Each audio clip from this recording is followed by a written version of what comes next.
বাংলাদেশ স্বাধীনের পরে যে সময় থেকে জাতীয় পার্লামেন্টে আপনার এমপিরা এবং মন্ত্রীরা তারা সংসদ শুরু করেছে, সেই সময় থেকে আমরা সংসদ শুনে আসতেছি, সংসদের নিউজ দেখতেছি, বক্তৃতা দেখতেছি। এবং এই বছর এই যে 2026 12ই ফেব্রুয়ারি নির্বাচনের পরে আমরা যে পার্লামেন্ট দেখতেছি, তাতে আমাকে হাসাহাসি করা ছাড়া আর কিছু করার নেই। কারণ পার্লামেন্টে চার দোকানে বসে যেমন একজন ইয়ারকি মারে, তামাশা করে, সেই রকম জাতীয় পার্লামেন্ট হলকে আইন প্রণয়নের একটি জায়গা। এই জায়গায় আইন তৈরি হবে, এই জন্য মানুষ পার্লামেন্টে, আপনার জাতীয় পার্লামেন্টে এই সদস্যগো পাঠায়, মানে এমপি গো, মন্ত্রী গো পাঠায়। এই জন্য দেশের স্বার্থে, রাষ্ট্রের স্বার্থে, জনস্বার্থে, এটা ব্যক্তি স্বার্থে নয়।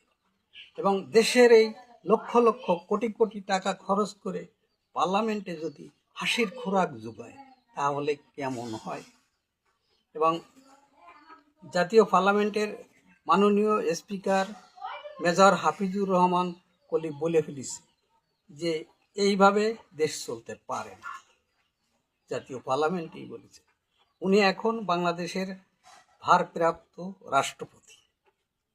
তারপরে উনি একটি অনুষ্ঠানে গেল, উদ্বোধনী অনুষ্ঠানটি হলো গিয়ে জুলাইয়ের যে জাদুঘর, সেইটাই উদ্বোধনী অনুষ্ঠানে বাংলাদেশে বিভিন্ন ওয়ার্ল্ডের বিভিন্ন রাষ্ট্রের যে দূতাবাস আছে, সেই দূতাবাসের যে রাষ্ট্রদূতরা ও জায়গায় সবাই উপস্থিত হয়েছিলেন রাষ্ট্রপতির এই অনুষ্ঠানে।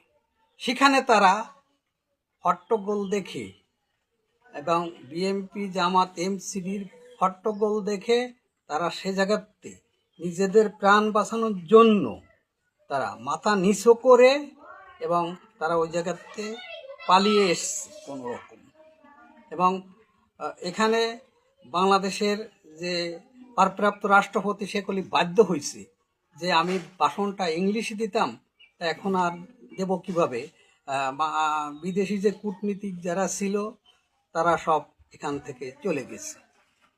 এটা একটা দুঃখজনক ব্যাপার, লজ্জাজনক ব্যাপার দেশের জন্য। এবং বাংলাদেশে বর্তমানে ঘটতেছে কি, হচ্ছে কি, এটি বলা বাহুল্য সম্পূর্ণ। কারণ তারেক জিয়া